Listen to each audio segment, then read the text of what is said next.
Sometimes you turn on the TV and you might get this signal. It says no signal. And that's because the cable box is off. So hit the cable right there and power. And then the cable box will be on. Common side effects include nausea, It constipation. also needs to be on Not living in sweatpants. HDMI 1 if for a reason is not on HDMI 1. If you would like to watch a Netflix or something like that, then you come over here to this remote and you can touch Netflix.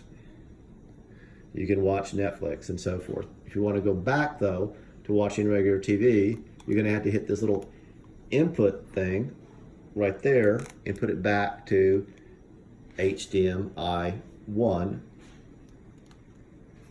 and now we can go back to watching cable vision.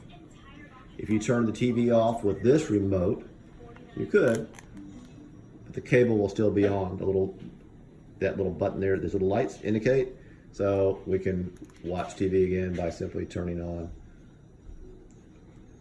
the TV button. Power. All right, that's it. So again, remember, it's got to be on HDMI 1. The cable box has to be turned on.